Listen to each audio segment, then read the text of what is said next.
noticeably better quality sells.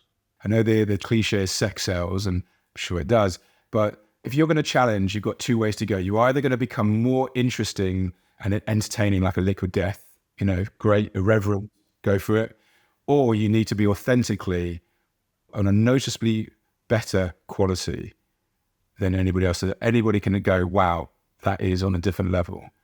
And if that second one sounds scary, but it's not. If you really dig into it, you'll see that there's so many opportunities to make things better. And if you make things better, you can then commercialize. You'll find a way to commercialize it.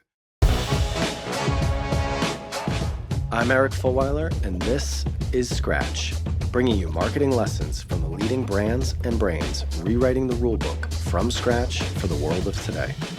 Hey everyone, my guest today is Jeremy Kanter. He is a seasoned marketing leader with a vast career leading some of the world's most well-known consumer packaged goods brands. He actually started his career with Unilever, spent time at BBH on the agency side before joining Diageo and having a slew of very impressive roles there for about 15 years, ultimately leading the European marketing for beers and cider, and did a lot of work within innovation, things like Guinness, Hop House, etc.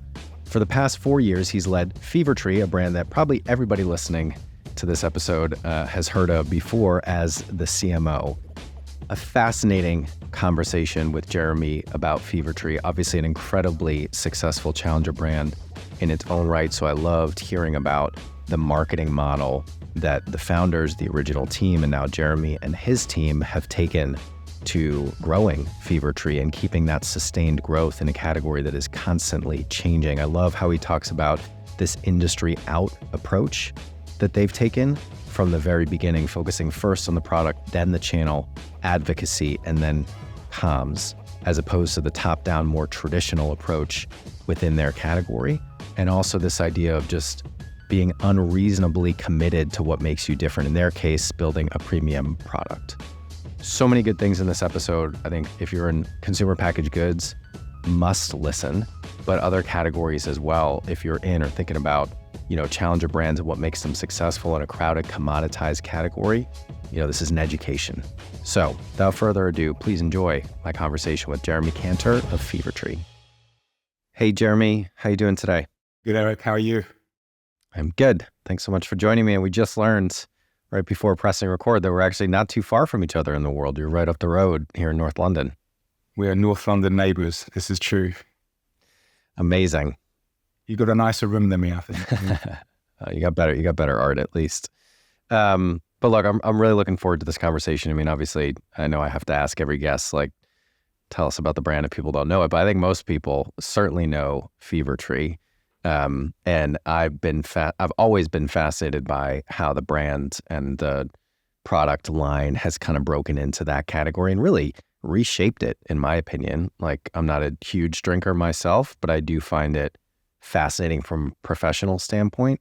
And then hearing a bit more from you in our prep call about the story of the business, how that came about, just how intentional so much of how the brand has been built and where you're taking it forward from now has been. I think there's going to be so many things that people can learn from this episode. So I really appreciate it.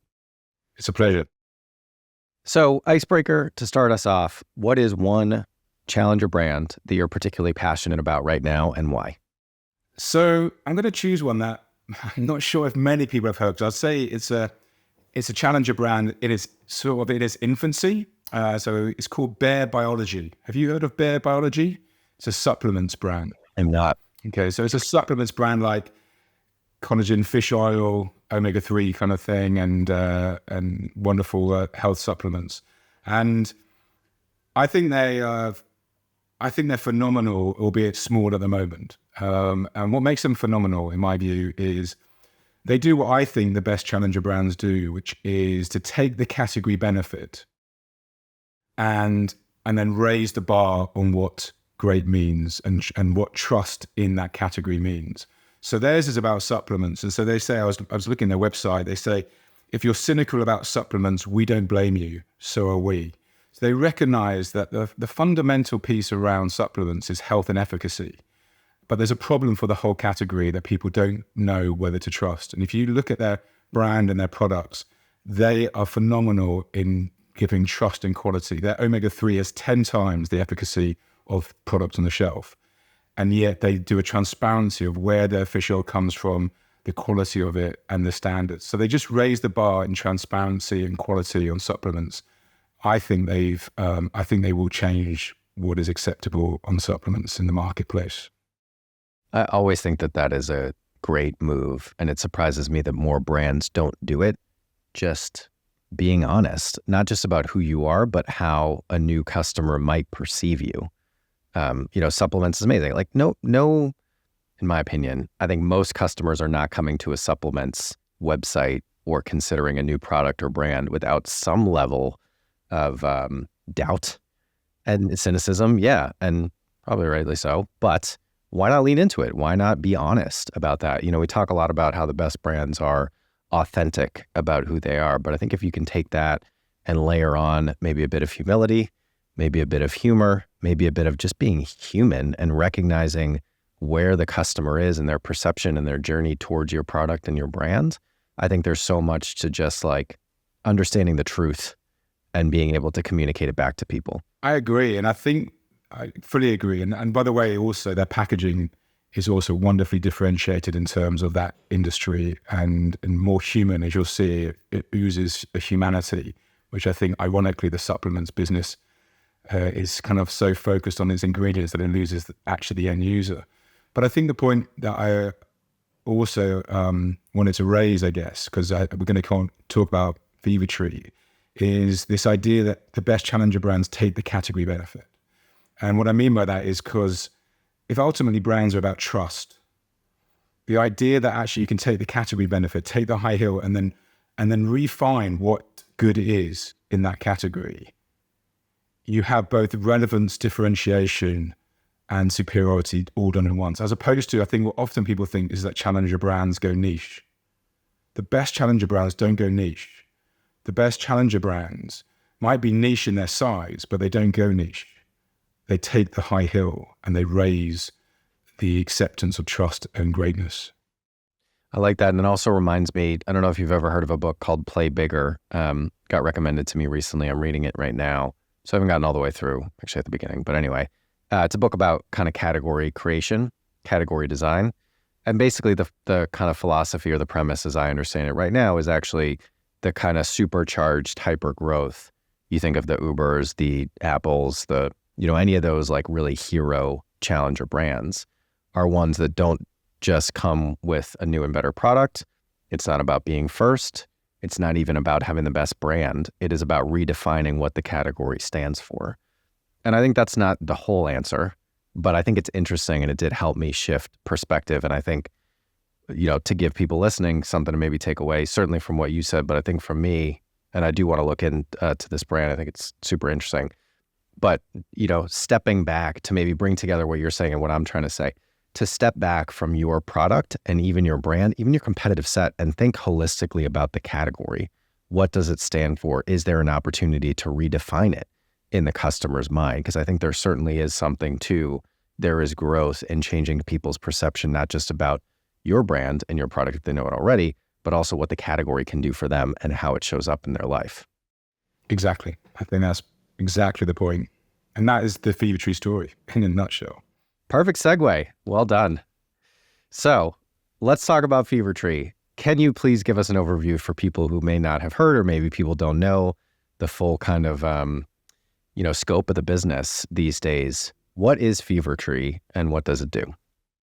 Fever-Tree is a global premium drinks business. It's in over 90 markets. I think I'll show you. I've got, for those people who are seeing on camera, it's maybe famed for its quite cute little glass bottles because it sort of started about almost 20 years ago, 19 years ago, when our two founders, Tim Morello and Charles Rolls, got together and they were observing the big macro trend in alcohol drinks, mixed and spirit mixed drinks, that people wanted quality over quantity, that people were seeking better quality, and doing that by buying more premium spirits, particularly in the UK. Gin was gin and tonic.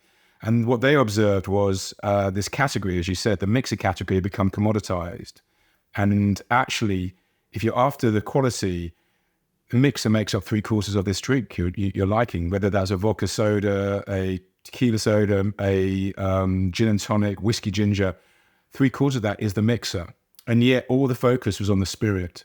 So if you really care about quality, then actually the mixer should be as good a quality and as much care and attention as those wonderful spirit brands. So that was the premise. And on that back, they built these quality products on a new generation. They created the premium mixer category. And that's what we're most famed for. We're the world's #1 premium mixer. We're the #1 tonic water brand in the US, the UK, and many countries in Europe. #1 in ginger beer in the US and across the world now. In fact, last year we became the biggest ginger beer brand. And on the back of that, we're also now doing cocktail mixers and premium soft drinks, which I'm sure you can, like Sicilian lemonade and Mexican lime soda. So we're branching into beyond mixers into premium adult drinks. I have a curveball question. You spent 15 years at Diageo. Within a Diageo, it doesn't have to be specifically from your experience, but big incumbents, how do they must see these trends happening, and sometimes they're able to react effectively, but like what goes on within a big incumbent when they see something like a Fever-Tree that's like, oh, they're onto something, they're ahead of us in terms of how this category is changing and where the demand is coming from. Is there anything you can share on that front? Yeah, I mean, Eric, I sort of was fortunate enough to work at Diageo for over 15 years, which was wonderful, a wonderful company I still have huge affection for. And we still actually collaborate with the likes of Diageo and the other great drinks companies, Bacardi and Pernod and all those. And they are phenomenal, I'm sure you've seen phenomenal brand building businesses. And they do actually have excellent trend forecasting. I do think they see trends. When I was there, they do observe. I think it's just, they have already huge portfolios and huge commitments, and I think they focus on those. What they do, I think, is see that when a trend starts to take off, they get behind it using their muscle and their scale to maybe not be the first, but to still be big winners. I gave the example on Diageo. I think from memory, Hendrix may have been a bit ahead of Diageo, a smaller brand, in terms of the super premium gin. But, Diageo saw it with Tanqueray and would play catch up, but then really use their muscle to have a huge success. Or they would look at the Gordon's bottle and premiumize it with huge success. So I think these big companies do see it. I think, and they do react sometimes. Obviously, there are cases where sometimes maybe they see it, but they don't commit quick enough. And that's when they sometimes find themselves behind and really struggling. So I think it's not that they don't see it, it's whether they can organize their priorities to commit with the full thrust to catch up. Sometimes they definitely can. Sometimes the horses kind of run ahead and they find it harder to catch up. That would be my observation. Yeah, it's an interesting perspective because, scale gives you so many advantages. And granted, and obviously I'm oversimplifying, but, we like to say growth in a category is a race between the challengers trying to get scale and the incumbents trying to get innovation, which is vastly oversimplified, but I think it makes the point. They have the scale, so they don't have to be first with the innovation necessarily. They can sit and watch what's happening. And, they're always testing and learning in innovation groups and things like that. But the scale, particularly in your category of distribution, a brand, a budget, of resource, allows them to cherry pick the things that they really want to go after with the muscle of either acquisition or development. Great. So let's circle back to Fever-Tree and let's go a little bit back in the history of the company and just talk about breaking in to a category, and particularly one that's as crowded and where oftentimes, although a little bit different in your category, but oftentimes the barrier to entry and distribution is low. It's easier for competitors to kind of come in. So if CPG, FMCG for our friends in the UK is notoriously hard to break into, what was it about Fever-Tree that worked in the early days? And I know you have a bit you can share about the founding team, their approach. Again, like I said in my kind of intro ramble, it was very intentional, which I love. So would love to just hear a little bit more about the philosophy, the principles, the practices that led to effectively breaking into a very competitive category.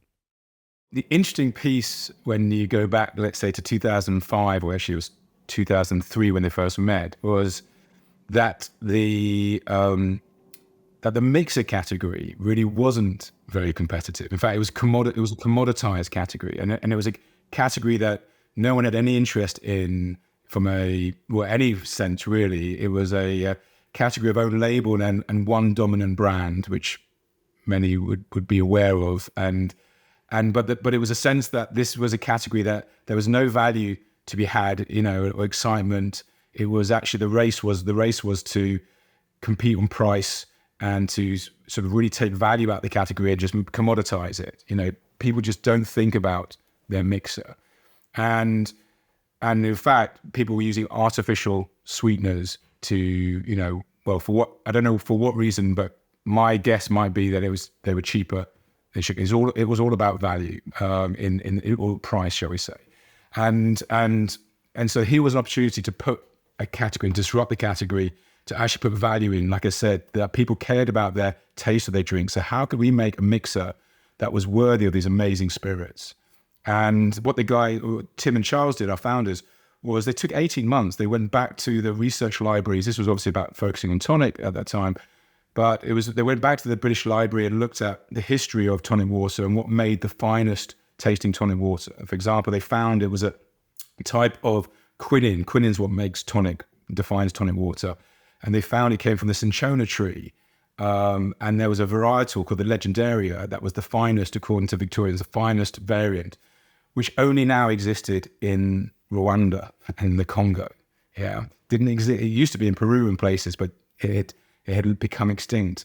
And so they found that there was one place in the Congo-Rwanda border. So they said, well, we're going to go there and see if it's as amazing as the history books say.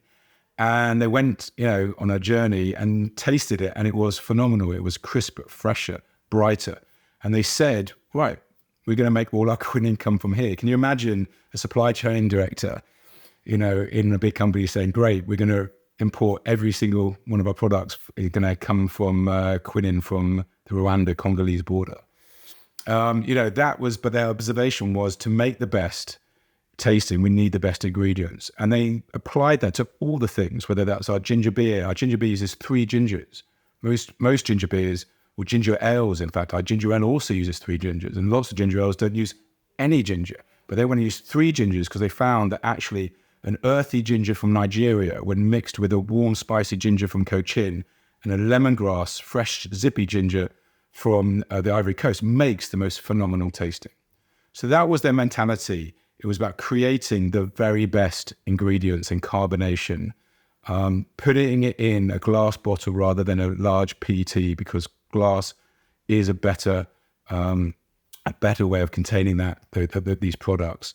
And for the planet's perspective, and presenting people with this choice and putting excitement and innovation back into the category as well. We came up with Mediterranean tonic, ginger ales, elderflower tonics, and really excited people with choice to make their delicious drinks better.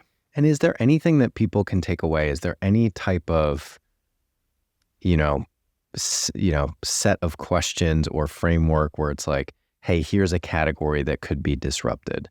It sounds like, and I guess I should say, there's not only one way to do it, for sure. But in the case of Fever-Tree, it sounds like there was kind of that focus on premium when the rest of the category was more commoditized, focus on price. The high concentration of a few incumbent brands, I think that's certainly one. You look at any category where challenger brands have been successful. I'm thinking of like banking right now, whatever it was, whether it was regulation in the case of banking, distribution, just ownership, the way the categories evolve, the more concentration there is in a fewer bigger incumbents, likely the less innovation there is. And so there's opportunity. But anything else that you would draw out that's like, hey, here are the things that people should keep in mind for when a category is kind of ripe for a new brand and product to come in? I think you named some of them. I would go, so definitely like you said, if there is a very large dominant player, then I think you have to ask yourself, are they being complacent? Because often with size can come complacency. So you go, right, are they constantly improving? Is it constantly getting better and better? I think the point about, we said the category benefit. The category benefit fundamentally about alcoholic mixed drinks is taste. And you kind of go, well, is this truly as good as possible? Is there possibility? It might be what's accepted, but what's the possibility? I think to ask yourself about how great can great be, and not be constricted about, yes, but that's how That's how it's done. Obviously, the Southwest Airlines piece about turnaround, Jack, not knowing that it couldn't be done. I think that naivety. I think the point around quality and not accepting what others told you. So often we got told with glass bottles you couldn't take this level of carbonation, but we said no, it's essential. So you just don't accept when people say no. I think there has to be an unreasonableness when it comes to quality to keep pushing. On those flavors, people said you couldn't go and find those producers. You had to take produce that came from wherever in the world. We said no. We want to find those producers and know the source. So I think there's an unreasonableness on quality, and just to keep pushing on that, and because that's what changes the game. I talked to you Bear Biology. That's what they're doing. They're saying there's no reason why it can't be that way just because it hasn't been that way. I really like that. That's something going to stick in my mind of like, be unreasonable. And I think it can be about whatever that point of differentiation is going to be for you, right? Because for Fever-Tree, it's premium. There's plenty of examples of businesses that have been incredibly successful focusing on other things, including cost, or, Ryanair. We have this debate all the time in AMP of like, I think Ryanair is a great brand. It's a horrible experience, but they are incredibly clear, differentiated, consistent in who they are, and why you should hire them into your life. But it's true. What you said is absolutely true. I mean, I remember that, like you say, that quote of the Southwest Airlines, I can't remember his name, apologies, but when he was applauded for turning planes around in 45 minutes, I think he said, I didn't know it couldn't be done because he didn't come from the industry. I think that unreasonableness, and like you say, having that clarity of what it is that you are wanting to raise the bar. So it could be speed, convenience, could be cost. Weatherspoons, I think, were brilliant. Their Weatherspoon story is brilliant, on how they bought beer near the sell-by date and turned it around in their process and their supply chain to be able to keep the prices down. So there's lots of ways, I think, of finding, like you say, that edge, and then being unreasonable about it. Yeah, and there is something, it's so interesting because I think that survivorship bias in anything can sometimes be, I think cognitive biases in general are fascinating. If you want to, I've probably mentioned this in the podcast before. One of my favorite websites on the internet is the Wikipedia page for cognitive bias. It's just amazing how much we think we know about how we make decisions and don't actually. But anyway, I think for every brand that has been unreasonable or had the healthy naivete of like, I didn't know it couldn't be turned around in 45 minutes and it ends up being incredibly successful, there's plenty that were like, I didn't know it couldn't be done this way. And there's a reason that it couldn't be done that way. So like with everything, it's kind of like that tension that you got to find. And there is no scientific, can't teach it in business school formula for getting it. But you need, and I'm trying to think, I can't remember the quote, but Jim Collins, Good to Great, all that stuff, where he's like, you need to kind of believe that something can be better, but at the same time deal with the realities of how things are. So yeah, not to lead us too far down a rabbit hole, but it's just what came to mind as you were talking, and is definitely going to be percolating in my brain long after this conversation. I'd love to double click on the premium element of this conversation. Because, selfishly at Rival, we talk about kind of 3 principles of how we want to show up in the world: premium, impactful, challenger. And so I'd love to learn, I did in our prep call, I'd love to learn a little bit more from you for sure, but I know there are people listening for whom premium is a key element of their brand and their category, or maybe even thinking about their personal brand and how they want to show up as a marketer on a path to or being a CMO. So all of that to say, you said a quote in our prep call that I jotted down and really liked, and I think is a good springboard into the conversation. You said, if you want to be the best, you have to ask yourself what it takes. And so for Fever-Tree, clearly this vision, this focus on being a premium brand, and it's interesting the distinction between product and brand, right? Because it's all the same to the customer. The experience of seeing the logo, the glass bottle, tasting it, it's all the same thing. But from a marketing perspective, I'd love to just hear you talk a little bit about, and obviously your experience in Diageo and all the premium brands that they have factors into this as well. But what does it take? How do you go about building a successful premium brand? Big question, Eric. I think you're right that it starts. Well, the Fever-Tree approach was unquestionably that it started with the product first and foremost. And like I said in those earlier in the call, the lengths that Tim and Charles went to actually create a product that was totally different in terms of sourcing its ingredients, the qualities of those ingredients, the packaging in terms of using small glass bottles where everyone else was using big PET. And the combination of all those factors, they went to make a product that both the very, very best, the top tastemakers would recognize as amazing, as well as the regular punters, shall we say. And it had to stand that time. And there's a great story. It's a slight digression, but I think it just tells you what it means to get to that quality. I don't know if you remember, back in the early 2000s, there was a restaurant called El Bulli that was the best restaurant in the world for 5 years running. Amazing chef called Ferran Adrià. Tim and Charles were still in that relatively early days. The business had been up and running, but they got a telephone call from someone at El Bulli saying, Chef Ferran would love to see you.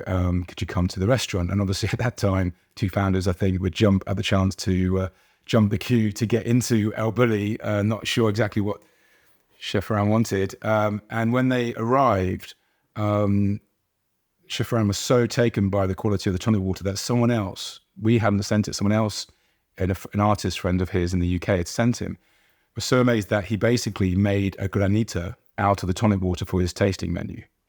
So you turn up to the world's best tasting, best restaurant in the world, and on the tasting menu is your product as a granita. I'm not sure there's many stories like that where that is testimony to the quality of your produce. So what I'm trying to say is I'm using that as an example of the level and extent that the guys went to making this and changing the rules on the quality was off the scale. So I do think having something like that is at the heart. Now, when it comes to your brand, like you say, you carry that through. The model we always look at is product, channel, advocacy, comms, above the line comms. And so the product I've talked about, the channels are then the points, for us, the channels are what we call the on-trade or on-premise, the bars and restaurants, the liquor stores in some countries, that's an important channel, and the off-trade or the grocery or, the shops, the retail shops. And how you can offer and get those owners truly owning your value. So what Fever-Tree saw was that, take the pubs, for example, back in those days, pub owners and landlords struggled to get people to pay above £5 for a drink, glass of wine or beer. Suddenly with the likes of the gin and tonic in the UK, along came ourselves with the super premium gin players and the experience of the Copa glass, which actually came from Spain with the big ice cubes and the wonderful slices. I don't know if you remember before then, you'd get your gin and tonic in a kind of half pint glass, water glass with an excuse of ice and an excuse of a garnish. And that's it. Maybe it's probably from a soda gun with, artificial stuff in it. And here you get it presented to you in this wonderful glass with our bottle next to it as a side. So you could personally get the dosage just right. And you created bar envy. People would sit down, create that, and the owners would suddenly be able to sell drinks for £7.50 rather than £5. It's a huge value increase for them, to the degree that they would then get behind, and we created with them gin menus. So you'd turn up to a pub, and on a pub, you'd have a gin menu of these wonderful cacophonies of ingredients. So suddenly, the owners, the customer proposition, identifying how you could actually help change their business, not how you can steal from their competitor brands. Nothing like that. It was about how you could help transform and add value to the business. And the same was in the off-trade. Waitrose called us up and said, we've been waiting for a brand like you to come and change this category and bring value and excitement to this category. So suddenly, again, they gave us amazing space for a brand our size because we were creating value and excitement for their shoppers. So this customer proposition, I think marketeers, my observation of marketeers is that they don't look at the customer proposition. They look wonderfully at the consumer offering and obsessed with the consumer offering, which is brilliant. But so often, if you are relying on a customer as your gateway to that consumer, to not understand how you can really create value for them. And that isn't about them preferring your brand to the competitor brand. It's about how you can create value for their agenda. That is gold, because they get behind you and drive your business because your business is driving their business. Hey everyone, just wanted to take a quick break because we've actually heard from many of you that you want to get a better understanding of what it is that we actually do as a business. You know us through this podcast, all the content that we put out, the events that we put on, the community that we have, the media company side of what we're up to here at Rival. But actually the core business, just to kind of fill you all in, is we're a full service marketing agency at this point. Obviously, we specialize in challenger brands. And what that means is that we work with either startups to help them scale and get to the next level, or we work with a lot of incumbents like Reebok, Unilever, JP Morgan to help them innovate or launch something new within the marketing function. We typically work across 4 main areas of the marketing department: brand and product positioning, creative ideation and production, paid media planning and buying, and customer data and marketing technology. We're also building some tech of our own, as you would have seen with Curo and also Enodo. So that's it. Just wanted to fill you all in since you've asked for it. And if you're interested in hearing more about what we're up to, please get in touch. But with that, I'll let you get back to the show. It really is just all about understanding the need state of who you're trying to market or sell to and being able to deliver on that in a differentiated and ideally innovative way. I'd be curious, as a quick follow-up, I know we're going to talk more about the marketing model, but the bully example I think is amazing. The Waitrose example that you mentioned briefly, particularly when it comes to building a premium brand, I think there are so many businesses, like we get this a lot in the work that we do, not just with consumer packaged goods, but even in financial services and even B2B. We're the best kept secret. Our business, our product, our services, our offering are so high end, it's just nobody knows about us. So all of them in their category equivalent would love to get the call from like, oh, this chef or whoever the equivalent is for them, this kind of B2B2C buyer discovered us, Waitrose, retail, How did those come in? Like, how did Waitrose hear about Fever-Tree to begin with? Well, that particular example was purely, there is luck. That was from a friend of his in the UK, an artist who came across it. So that, there is luck and taking that. I think, in the US, for example, look, tonic water, is popular, but gin and tonic isn't so popular. But, club sodas and mules, and you see other drink trends, and those are hugely popular. And our ginger beer, and we've got now the tequila is massive in America. And so our pink grapefruit soda that makes a Paloma. And so, you find people who share that passion. We call them tastemakers. Sometimes they might be celebrities in food and chefs. Sometimes they could even be, the Breaking Bad guys, Brian and Aaron, who they're Dos Hombres, Mezcal. We sent them our Paloma and they loved it, their tasting. So they would work with our Paloma when they're doing all their wonderful Instagram activities and sampling activities. They would be using Fever-Tree Paloma or Kendall Jenner with her 818. So these are people who are passionate about spirits and want great tasting. And they know that if they want to have the best, these premium spirit brands want to have the best tasting experience, they will use the best mixer. And so you find like-minded people who share your passion. And those people, you obviously look for those who might have audiences to influence. We often went to some of the festivals first where mixers would never go to. You'd have beer and wine. We went to the Oval and took up a concession in the Oval, and they loved it so much that we became their concession because they were trading people up from beer and wine to these wonderful premium mixed drinks. So I think you seek out those people who share that same ethos and passion, but have maybe larger audiences. And if you go and show personal interest, you'll be surprised that like-minded people gravitate to each other. I remember Tim was telling me that how the off licenses in the UK, like odd bins, unfortunately don't exist now, but there's wine shops. The likes of our competitors didn't go and spend time there because they were just too big to take interest in those liquor store styles. And we went and did one-to-one tastings with all those people, and they're passionate about great tasting and they become advocates. So there is a lot of just finding the time to go and identify those people and go and talk about the common interest, and those people will share that passion. So why don't we dive in on that? I'm conscious we got less than 10 minutes and not going to get to all the questions, but this has been fascinating. I definitely want to make sure that we cover more directly, because we've touched on it a little bit, but the Fever-Tree marketing model. And in how you've talked about it already, but maybe you can elaborate. I know that kind of bottom-up approach was key. And it's interesting seeing the similarity in many challenger brands, Beavertown, I think being a great example, Monzo in banking. They're not taking the big top-down, big partnership, big comms approach. They're really focusing on the quality of what they do. And here's what I'd love you to kind of explain to me, because it's just my sideline perspective, but then really trying to connect with people in a meaningful way, but also the people that influence the people.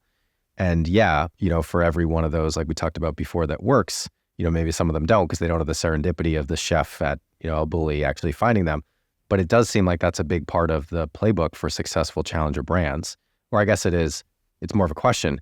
Do you think that grassroots approach is a big part of what makes a challenger brand successful? I think for premium, we are premium, and our value exchange is interesting, because on one level you say like we're more than double the mainstream equivalent, and we need to be to get that quality there. However, that's what that translates to is, let's say, in reality, that translates to an extra £1 or £1.50 or $2 for the mixer example. But then when you think about how much you spend on your spirits, and that we're 3/4 of those mixed drinks, so if you're spending $20, $30 on your spirit, then actually spending an extra £1 or £2 isn't that much. Quite the opposite. If it given that 3/4 of the drink is that. But when you are that much more premium to your competitors, I think you need to be based on an authenticity of recognized quality. And that doesn't come from a nice advert.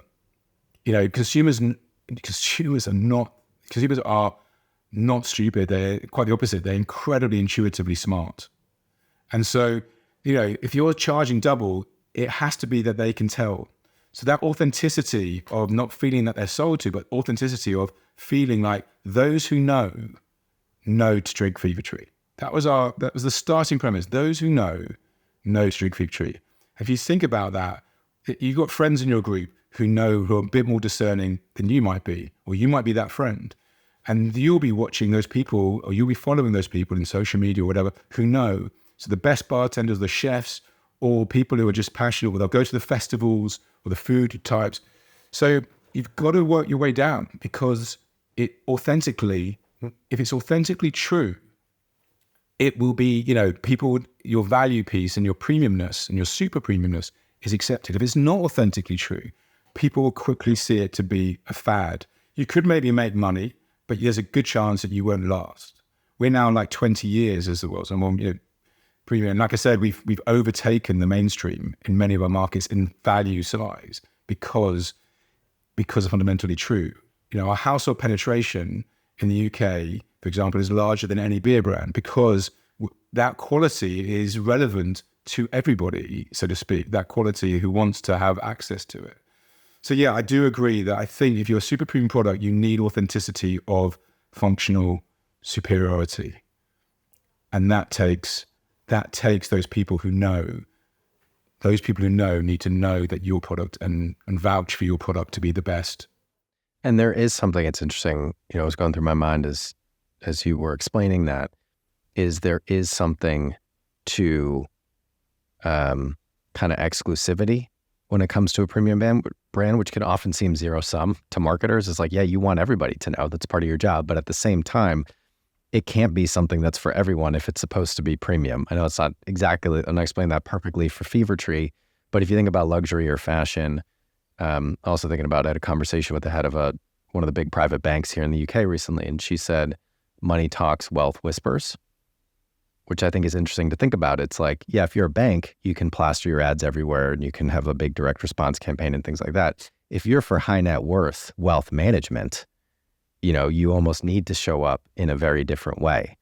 So that's definitely something that's going to be rattling through my head, even when applied to Rival, of how do we show up and how do you balance that, need really with what we want to do and what any brand wants to do, which is grow, which inherently requires awareness, but also that, exclusivity that comes with the territory of trying to be a premium brand.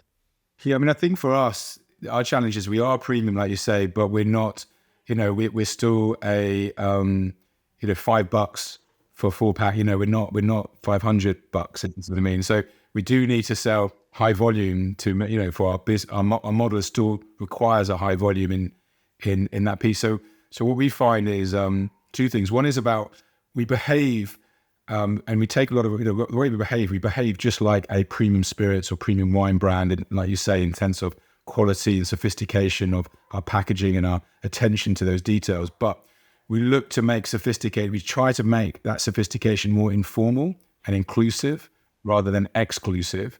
So it isn't about, we find that we sit in that wonderful space in between beer and wine and kind of fine whiskies and fine wines, if you see what I mean. That space which others do as well, like I'd say, where rosé wine and spritzes and sit in there as well. But this kind of premium but accessible. And I think one of the things we found in our marketing is we say we reveal, we don't sell, we reveal.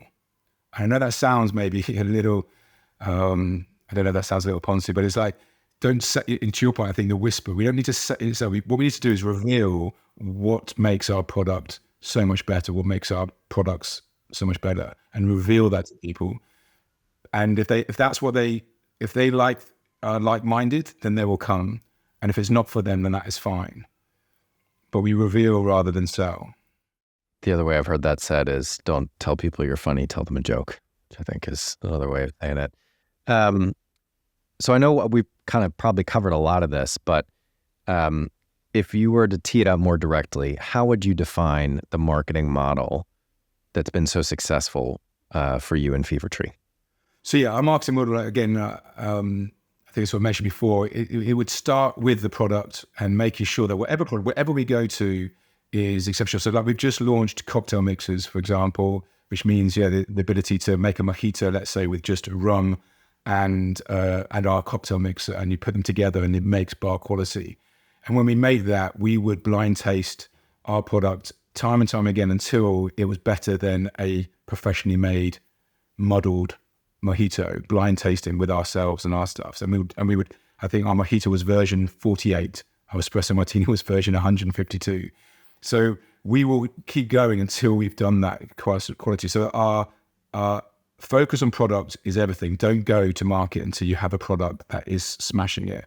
Next would be the channels, as I said. So we would focus on those channels and how you create benefit and value to those. And so, and you'd create rituals. So the ritual in the entree of the perfect serve with the glassware and the garnishes and the bottle serve being presented, and how you make sure that those are the cases, or in the off trade, how we present the innovation to create excitement at the fixture. So again, we go product, channel, then we go advocacy.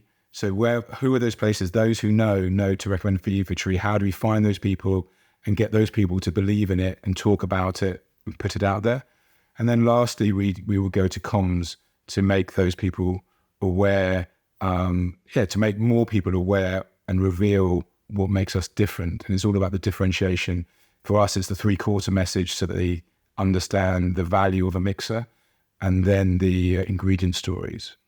And I know, more recently, I don't know, you can tell me, but last few years at least, Fever-Tree has shown up a lot more. There's been a lot more comms, right? A lot more advertising. So how do you think about that while also staying true to that approach of kind of inside out, as it were? So, we have two, I guess there's two different things. For our earlier stage markets, in their development, like the US and Europe, we've only been there, we haven't been there for 15 years, we've been more like sort of 7-8 years, and particularly the last 5 years. It's more about actually making people aware of that journey of the three. So we focus on the three, understanding this insight. It really is that truism. When you say to people, look, 3/4 of your favorite Paloma is actually the grapefruit soda, it matters as much as the tequila. people kind of go, there's a light bulb moment. It's like the Head and Shoulders. You don't get a second chance to make a first impression. And that truism is so powerful. So we focus very much on maybe making people aware of that. And then we reveal the fact that we go into the fields, our founders, our CEOs, ourselves, we go in and meet the producers and find the producers. So that's our common strategy. Is very authentic driven. It's very much a reveal strategy. And then in our more established markets, like you said, the UK, that is more focused on how you make people aware of the other products. They know us in the UK very much as a tonic water brand, but the fact that we've got these ginger beers, these Sicilian lemonades, these premium soft drinks, these cocktail mixers. So the role of the advertising in the UK and more mature markets is to make people more aware of how we can bring that quality into more occasions or more product sectors. So Jeremy, I know we're up on time. If you can stay over 1 minute, I'm going to cherry pick a couple of these lightning round questions for you. So just kind of quick 1 or 2 sentence answers. What is the best piece of career advice you've ever received? People do what they value. So when somebody, or whether it's the consumer, a customer, or colleagues, are not doing what they said they would do, or what you think they should do, or what you want them to do, or what they promise to do, it's not because they're doing it to piss you off. It's because they haven't yet connected to the value that you see. So it's on you to find a way of getting them to connect to the value that you're seeing. What is the best marketing campaign you've seen recently? Yeah, well, I remember you saying to come with that, and it's not recently. I think it's the best brand campaign that I think has not always got as much adoration as it deserves, partly because there's, I guess, a slight snob value, but that is Specsavers. Should have gone to Specsavers is genius. It's a category benefit of basically owning, obviously, that, site, have site matters, and it allows an amazing creative platform that can allow it to stay fresh all the time. Some of their executions are better than others, but I would go, that is an amazing brand platform. Got a really interesting brief in that space, so we're going to be looking at a lot of that work, but that is a very good one. This one's not in here, but I always like to try to end on this. What is one thing people should do differently after listening to this episode? We've obviously covered a lot of ground, but if you had to pull out one takeaway for people to, when they put their phone down, they press end, what is the one thing you want them to keep in mind? Noticeably better quality sales. I mean, I know the cliche is sex sales, and I'm sure it does, but if you're going to challenge, you've got 2 ways to go. You're either going to become more interesting and entertaining, like a Liquid Death, great, irreverent, go for it, or you need to be authentically on a noticeably better quality than anybody else. So anybody can go, wow, that is on a different level. And if that second one sounds scary, but it's not. If you really dig into it, you'll see that there's so many opportunities to make things better. And if you make things better, you can then commercialize. You'll find a way to commercialize it. So the idea of going to Rwanda and the Congo to source your quinine is bonkers. But if it meant that you have a noticeably better product, then you will commercialize it and find a way to do it. So authentically seeking out, don't think I'll just get by with some clever advertising or some nice marketing. If you're going to go that way, make your product authentically quality of a different level. Be unreasonable about the things that make you different. I think that's a perfect place to leave it. Jeremy, thank you so much for everybody listening. This is probably going to go out in May at some point, so hopefully we'll have a little bit better weather in the UK, and certainly in the US. Go drink some Fever-Tree. Appreciate your time. Pleasure, Eric. Thanks a lot. Scratch is a production of Rival. We are a marketing innovation consultancy that helps businesses develop strategies and capabilities to grow faster. If you want to learn more about us, check out wearerival.com. If you want to connect with me, email me at eric@wearerival.com or find me on LinkedIn. If you enjoyed today's show, please subscribe, share with anyone you think might enjoy it, and please do leave us a review. Thanks for listening, and see you next week.